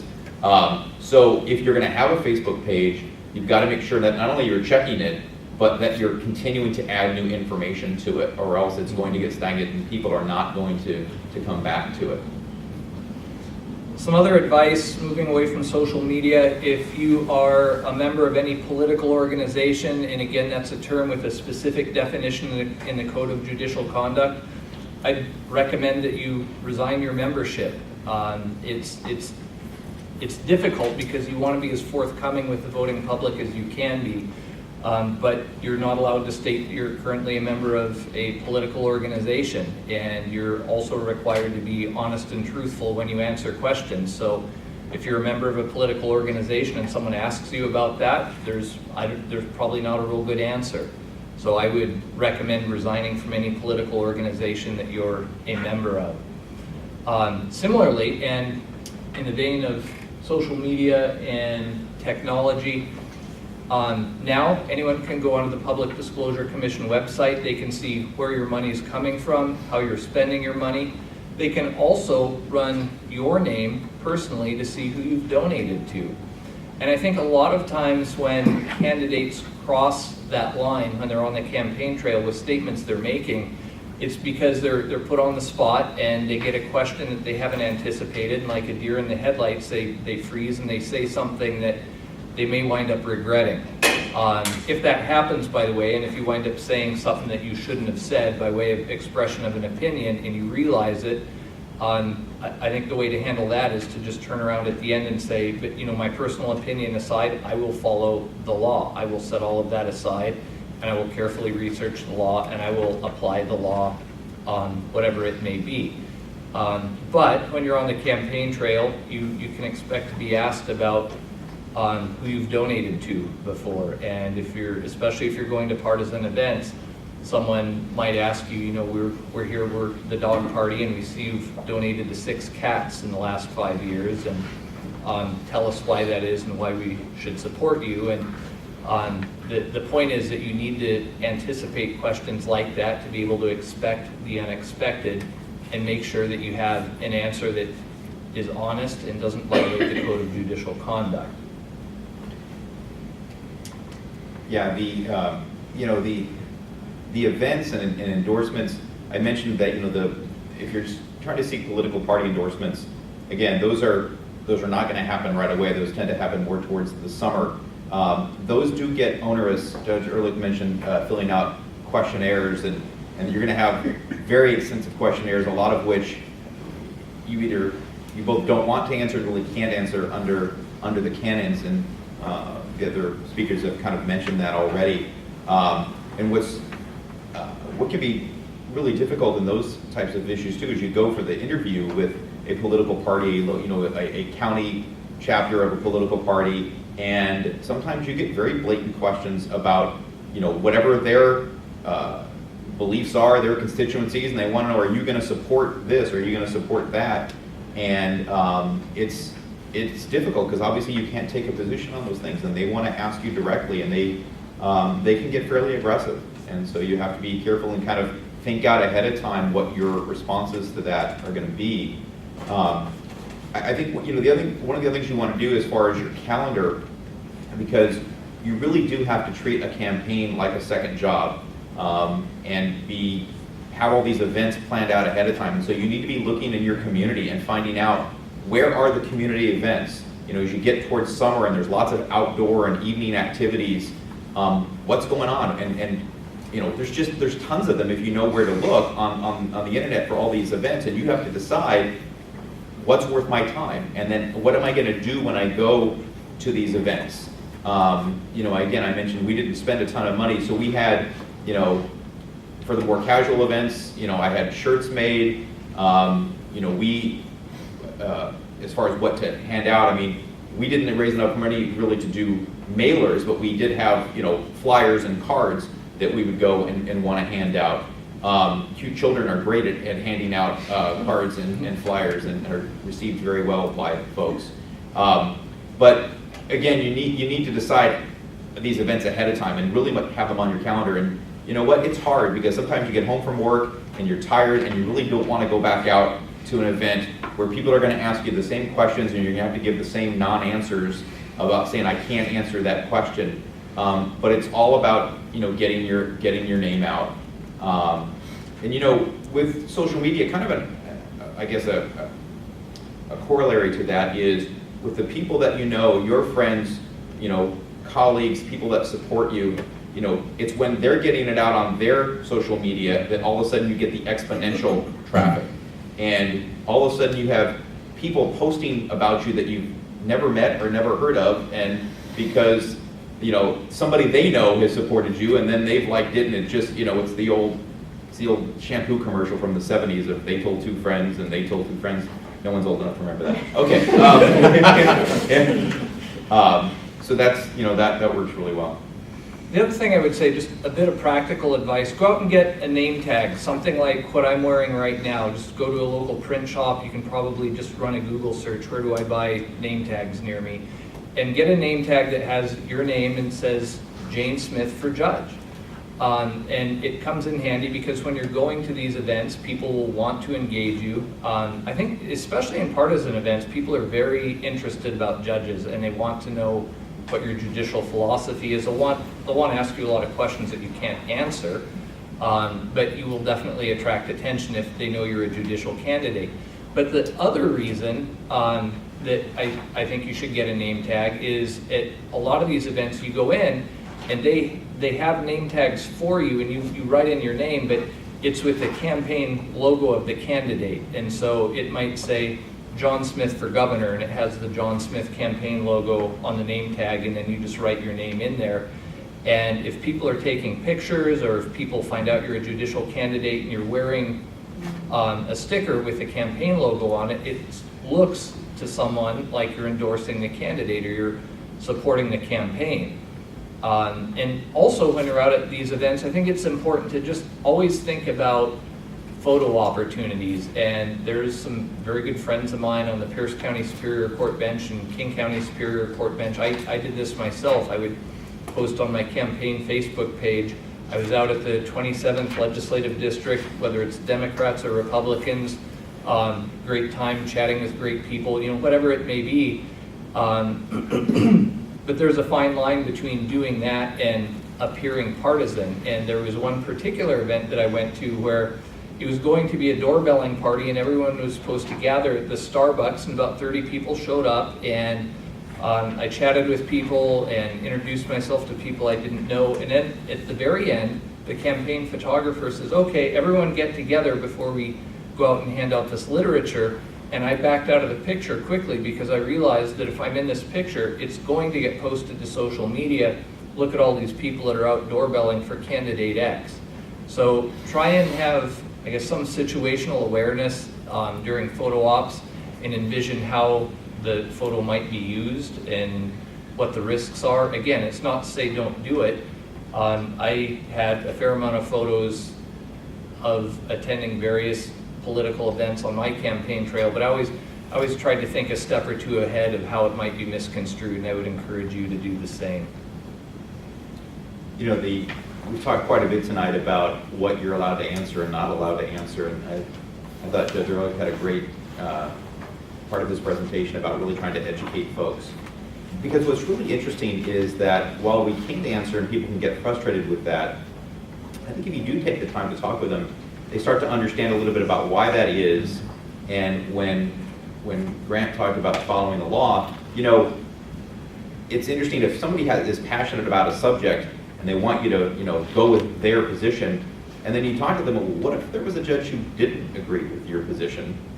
What would you want that judge doing? Would you want that judge following their personal beliefs about this? And people start to, oh, you know, because it's great to the idea of a judge agreeing with you, but you know, there's going to be judges out there that don't agree with you. And if we're, you know, talking about the idea of just following your personal convictions as opposed to the law, you know, obviously that creates a really bad situation. And I would always talk to folks about, you know, the reason that I'm so passionate about following the law, regardless of my personal beliefs, is I want the judge in the next courtroom to do the same, and the judge down the hall and the judge up the floor, you know, because that's really obviously what our whole system is based on. And I think once you folks get past that initial reaction of I really want to know what you think about this or that, for a lot of folks it makes sense to them about why we're restricted on what we can talk about. I agree. One more thing I'd recommend avoiding if you can. I think Judge Lee mentioned something about not going into a courthouse and distributing literature. Good recommendation. I bought from the Tacoma Pierce County Bar Association a list of the professional addresses of all members of the Tacoma Pierce County Bar. And I was going to use those labels to send out mailers to get the word out about an upcoming campaign event. And I had the labels and we had the postcards, and it occurred to me, is it that different sending it to people's professional addresses if they work in the courthouses? I don't know, but I went through the entire list and tried to redact out everyone who worked in the courthouse. Then I thought about PDC requirements. Is anyone here a government lawyer, by the way? No? No? Well, Yeah. okay, one person who's a government lawyer. So I went through, and because I didn't want to be campaigning in public facilities that are maybe not accessible to the general public, I tried to pick out people that had an address at the Attorney General's office or the city of Tacoma. And I tried to be methodical about just taking out all of the mailing addresses that went to any public office, and it was tedious to do. Would it have been a violation if I didn't? I don't know, but I didn't want to take the risk. So lots of pitfalls, and you just have to think ahead about how to avoid them. You know, ultimately, again, whether you're raising a lot of money or not very much, you do still, I think, have to go through and decide, as I mentioned before, how is it you're going to spend your money, and what's the best use of your money. And I know that for us, we decided that yard signs were going to be kind of our most effective way, given the budget that we had, and so put, you know, a good chunk of the money that we raised into signs, and then we're out a lot of weekends and evenings, you know, putting up signs, so much so that I got tendonitis at one point. But you know, the good news was that, at least from people that we heard from, we kept hearing from people all over, I see your signs everywhere. So, you know, it tended to work as far as getting getting my name out. That was effective for what we did for really not a ton of money overall, if you think about it. I mean, what's hard about that is that it's the legwork of putting them all out and then marking down where they are so that, you know, after the election you can go get them back, because that will annoy people. You know, not only is it against the law, but it annoys people. So I know we were very aggressive with, actually my wife was out at 8 o'clock on election night. As soon as the polls closed, was out starting to pick up our signs. My children were also pretty tired of yard signs by the time the election ended. But again, that's one way, if you're not going to spend a ton of money, that you may be able to get some good value. Any other suggestions from colleagues? Let me just go back to the point I think what several made about answering these questions, because it's quite challenging sometimes, and I think you have to pick your audience as to how you answer the question. But if you're going before these central committees, these partisan central committees, and you know that they have an agenda, getting back to the education issue, you know, they need to understand what the role of the judge is, but we also want to let them know that we are learned and that we're educated on the issues. So a big issue this year is going to be gun rights. It's going to be gun control and gun rights, and you're going to get asked that question. And you're sitting before the Central Committee for the Democrats or the Republicans. What's your position on gun control? You can say, well, I can't take a position because of the code. Or you can say, well, as you know, in the Supreme Court in Heller versus District of Columbia and McDonald versus Chicago held that there's a Second Amendment right to own guns, and that is guaranteed under the Constitution. However, there can be some restrictions. For example, in our own state, we have adopted the Extreme Risk Protection Order, and this is how it's affected people who are mentally ill. And they're going to look at you and they're going to say, okay, this person knows what they're talking about. You've diverted from the question of what your position is, Right. but you've educated them on what the law is, and they're going to realize, oh, this person knows the law. And they may come back and say, but what's your position? My position is to enforce the law as I've just explained it to you. And I think that wins a lot of points. Now, you can't go over all of that with every person who asks you what's your position on gun control, but you select your audience and you can use it, you can take that uncomfortable and challenging question, and rather than just giving the rote, I can't answer that question, the code prohibits it, give them the information that tells them that you understand what the issues are. I think the hot topics this year will be like the gun control, opioid epidemic. Death penalty is always asked, no matter what year. So there's some hot topics that are out there, so maybe educate yourself on how you might answer those if those questions come up ahead of time, because you know they're going to be coming. Okay. I think for me, my last word to you is it's a lot of work. It's really scary. But despite all that, have fun, because you're going to be spending so much time doing it, campaigning, meeting people. You got to have fun doing it as well. So try to find some perspective in doing all this, because if it's become drudgery for you and you're hating doing it, it'll show. As a candidate, it will show, and the public will pick up on it, and that will not do your campaign well. So try to have some fun doing the campaign. It can be done. Ways you could have fun is try to think a little bit out of the box. You've heard some ideas today about out of the boxes, your little slim gems with the Husky schedule, season schedule, the campaign signs, going to different events. I did up something similar to a slim gem. It's summer, campaigns during the summer. There's lots of baseball games, no matter what. I did a trivial question pamphlet, where on the front it was all trivial questions with A, B, C, D answers, multiple choice answers, centered around baseball. But in each question, one of the answers had my name on it. So, and that's the philosophy. If you talk to campaign consultants, is how many times they hear your name, how many times they see your name, how many times they hear your name. And the more times they hear your name or see your name, the more your name will stick. So I think I had 14 questions of baseball trivia at a baseball game. Of course they're going to take it, right? So, and each multiple choice answer, each question had my name in one of the multiple choice answers. And if you turn it around, it was my bio with my picture. And so we just went to a baseball game, and all the lines were there, just hand them us. And we said, do you want a trivial game while you're waiting in line? That was our pitch. And of course, everyone's going to take a trivial game, because if you say, do you want my campaign materials, they're going to say no.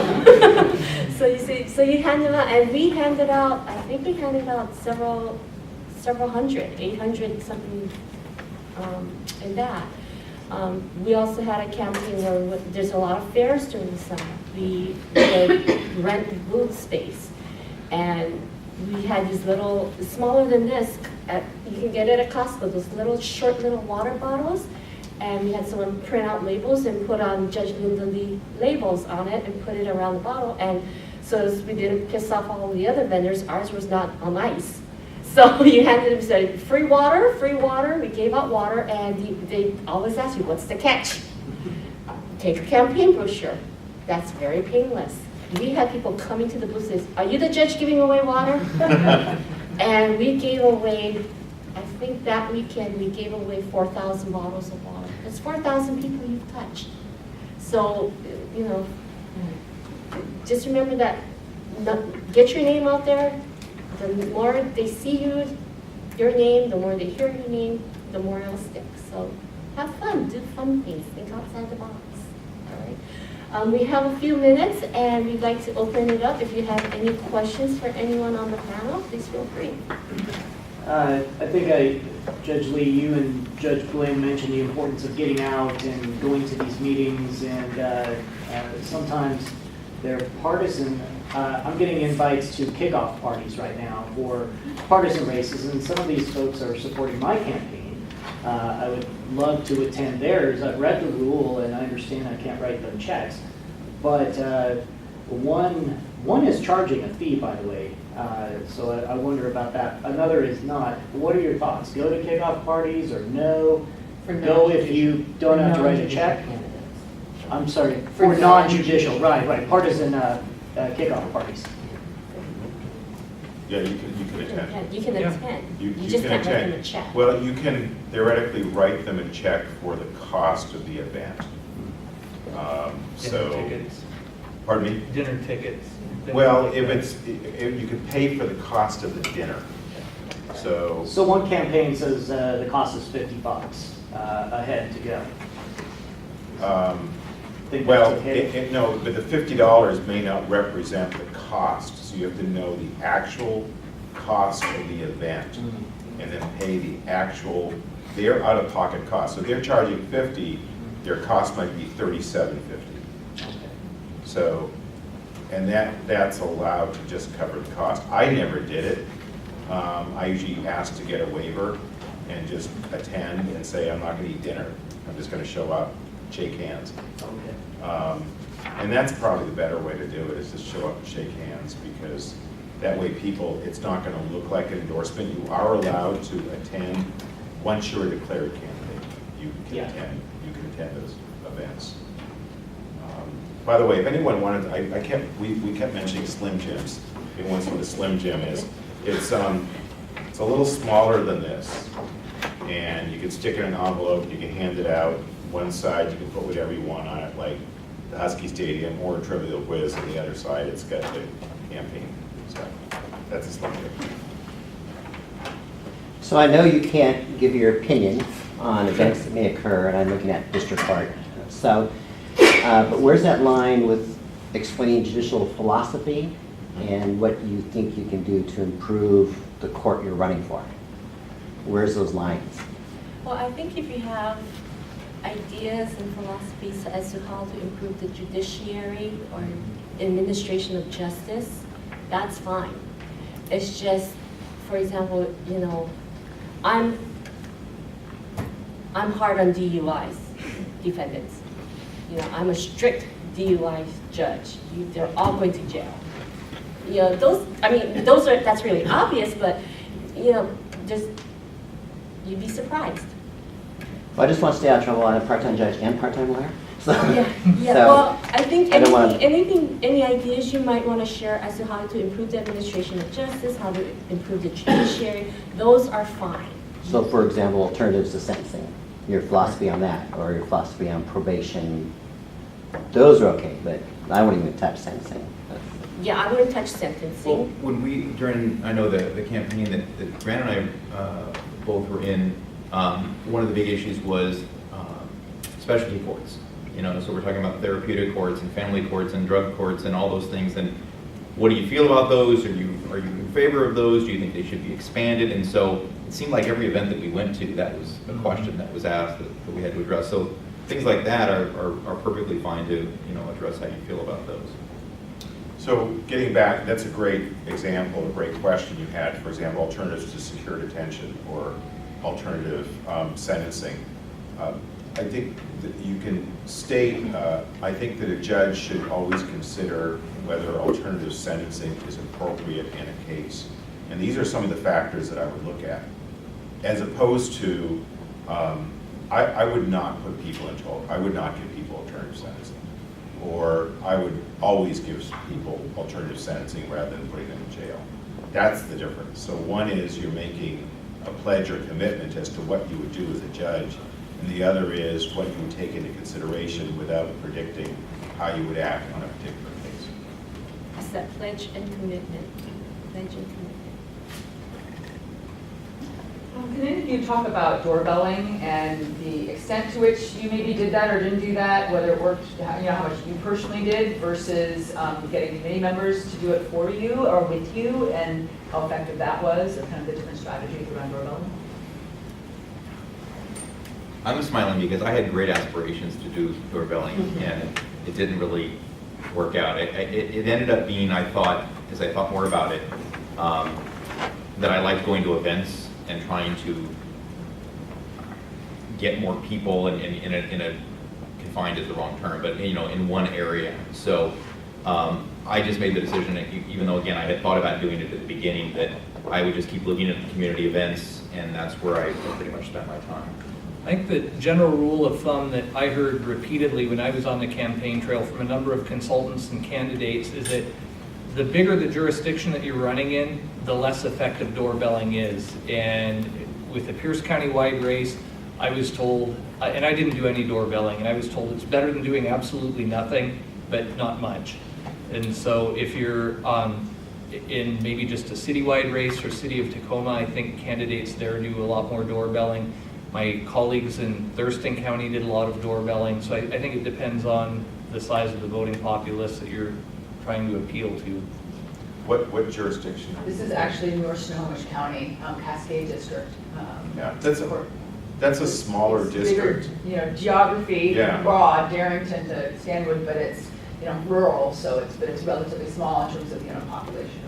So one alternative to doorbelling is when, I know in King County, and I don't know about Snohomish County, but I think it's true for Snohomish County, if you go before the legislative districts and ask for their endorsement, and you get their endorsement, they will take your campaign material and they will distribute it door to door. So that's one of the benefits of getting a legislative district endorsement, and that replaces the doorbelling. But I think for most judicial districts, doorbelling is first of all, it's you can't do it if the district's too big, and secondly, I don't think you get a lot of bang for your time. So you're better off going to the meetings where people are more activist, like legislative districts. Okay, maybe I'm old school, but I did do doorbelling back in 2004, but we did selective doorbelling. We went to the auditor's office and they have all these data points, and we picked those districts where it was a heavy voting populace, and we did selective doorbelling in those particular precincts. I think we set up doorbelling parties where we would congregate for breakfast in the morning and then head out from there, and just in that district with our specific list of addresses.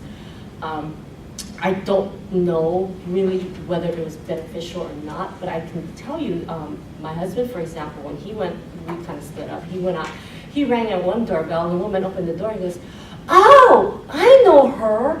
She had the governor at her pizza party," and had him in there. And unfortunately, he was in there for about an hour. He didn't finish his list that day. I didn't go back out the next day. But again, it's that touching personal touch where people can put your name to a face and feel like they know you. So I'm old school. Yes. Well, Judge Lee, I had a question about Canon 4. I know that you went over that. So 4.1A gives us about a dozen things that says you shall not do. So 4.1A says you shall not do these dozen things. And then if you pop over to 4.2B, it says that the judicial candidate can do those three things. And my question has to do with the comment right below. It says paragraph B permits judicial candidates in public elections to engage in some, and I'll skip over the political, to engage in some campaign activities otherwise prohibited by Rule 4.1. So my question was, which campaign activities permitted by 4.2B are prohibited by 4.1?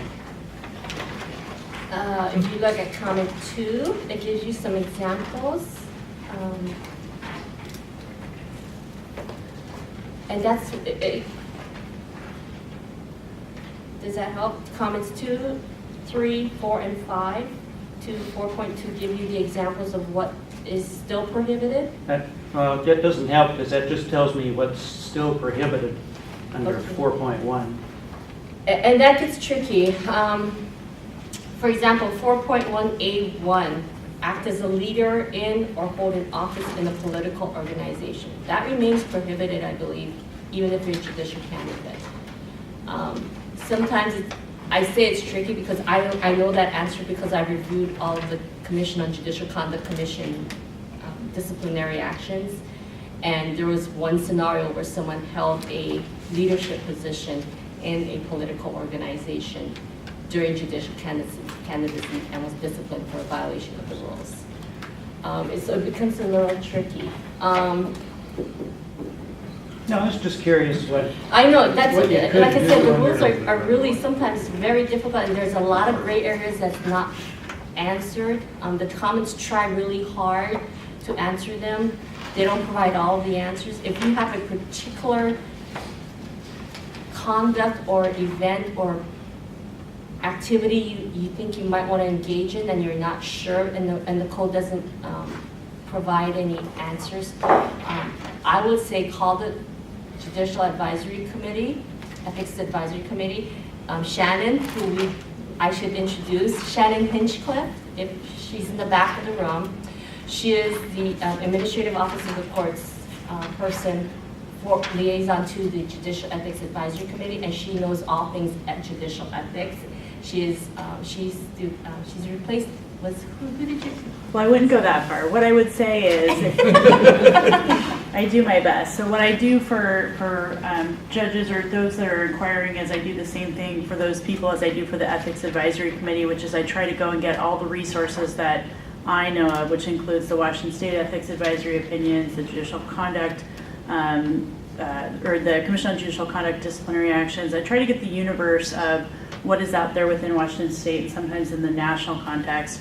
Or in this case, maybe I would go back and look at drafters' comments or when the rule was adopted to see if there was any intent behind a particular comment that's not easily discernible. So while I don't know everything about judicial ethics, I do try to tap onto some resources that not everybody are aware of and share those with you. I have absolutely no authority to give an opinion, only the Ethics Advisory Committee does. So oftentimes I say, with my caveat, I'll try to help you navigate this, but if you want a formal opinion, I can help you work with the committee to get that. Off the top of my head, it really, I couldn't speak to that comment in particular, but I would say that judicial candidates, whether they are existing judges or they are lawyer judicial candidates, have more room to do things that are ordinarily prohibited, such as attending partisan events and doing certain things, but I couldn't speak specifically to that comment. So, but I'd be happy to look into that.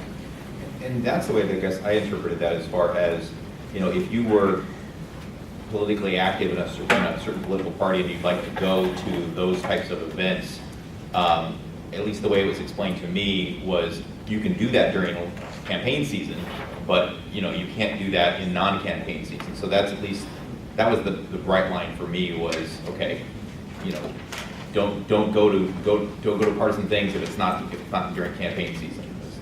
When you're a judicial candidate. When you're a judicial candidate, yeah. But keep in mind that you still cannot contribute Right. to non-judicial campaigns. If you do attend the event, just as the other question asked, and you're requested to pay the cost of the event, so that you keep yourself out of the fray. You may have answered that, and I apologize if I'm asking it. I'm the wife of the incumbent Superior Court judge who will be campaigning. And so do you advise against going to, we're in a small community in Chelan County, to certain events such as the Humane Society event, where they're having an event and then we personally buy an auction item or donate? Would that be something we shouldn't be doing during the campaign season? So that it might appear as if we, you know, they might question, are you using campaign funds for that or your personal? I know I did talk to Pdc yesterday about, I put a logo in the program and they said you can't, and I use campaign funds, but you can't do that. You have to, first of all, find out the cost of the actual ad because they have it as a donation price, and I had that all, had to take care of that yesterday, but I learned that lesson. But would you advise not going to those events to meet people and such? I think attendance in the event is fine. Okay. If you're advertising, if they're advertising on the campaign's behalf, you start getting into the gray areas. If you're buying campaign space and it's equally available to other candidates, and not just specifically to your spouse's campaign, then that might not be, the gray starts getting a little less gray. As far as writing that check, it goes back to my suggestion earlier, make sure campaign funds are kept in a completely separate account, Right.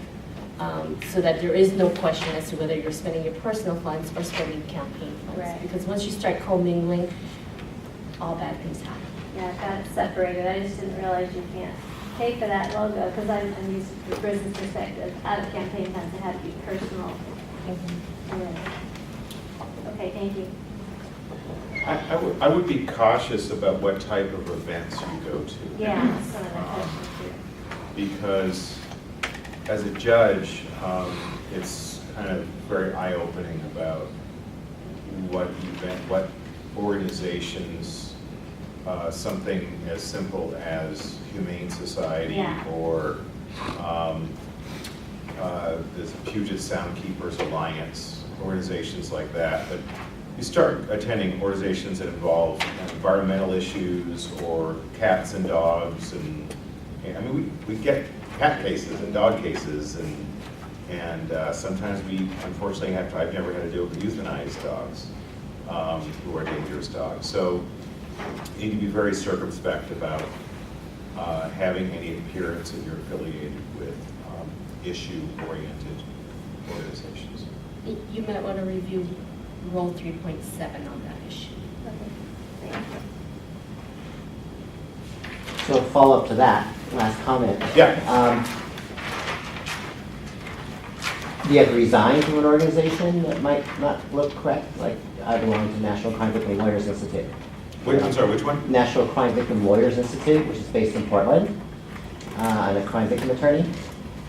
And I don't know how I can avoid that issue if that's what I do for a living. But also, they have an agenda that's very clear in the judicial system of representing victims. So, obviously, is that a kind of organization that I have to drop out of if I'm running for full-time judicial office? Is it a professional organization? It's a professional lawyers organization. Well, that's a good question. That's a good question. I would probably recommend against attending any of their events. I mean, so crime victims,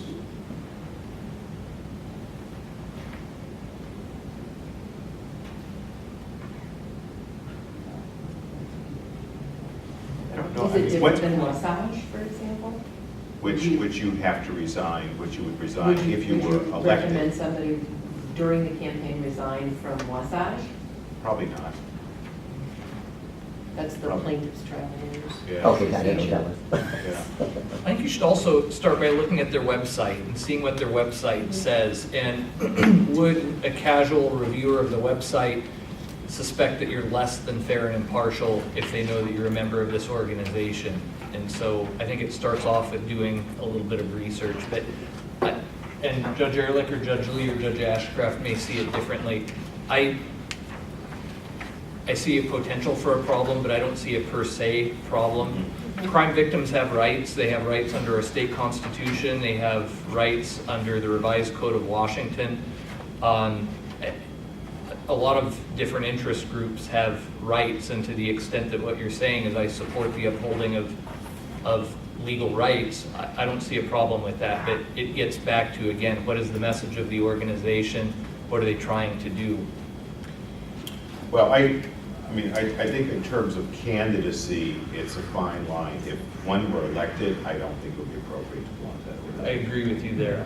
And I would suggest reading Canon 3, which deals with personal conduct and extrajudicial conduct, what activities you can engage in, can't engage in. And so it gives you the framework from which to. I think what we struggle with up here in trying to answer that question is we're not really sure what that organization is, what it stands for, what's its mission statement, how it operates, and so we don't know whether it actually falls into some of the activities that are considered extrajudicial activities that may impair the integrity and impartiality or not. So review the organizations in which you're involved in with the umbrella of Canon 3.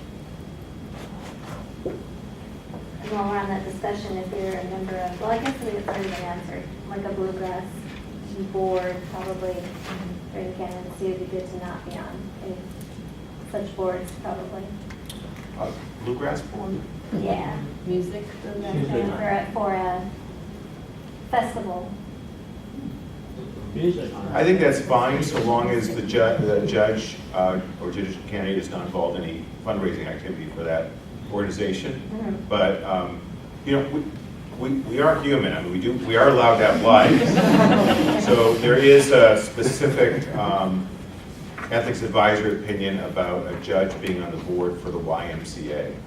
And it permitted this judge to be on that board so long as that judge was not involved in solicitation on behalf of the organization. So, you know, bluegrass, you know, it's not real. Well, it gets really tricky because if this bluegrass organization is sending out a solicitation letter and on the side it lists all of its board members and that judge is listed, that could get a little trickier. I think the YMCA opinion said that that was not a violation, just if the judge was just on the board Listed on the board, without the official title. without the official title, but like I'm saying, if they're saying judge so-and-so, it Yeah. becomes tricky at that That becomes point. tricky. If it's just the name of the person that's serving on the board, that's fine, but if it's this board members, Judge X, and this is a letter that's soliciting funds to sponsor during that Right. festival, that starts falling into the area where I get a little nervous. Exactly. Thank you. Any other questions? Well, it's 8:05, and I apologize for taking up a few more minutes than we anticipated.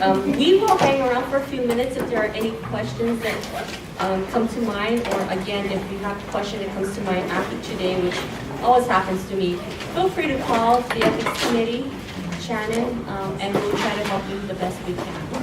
Thank you. I know what you want. Step in front.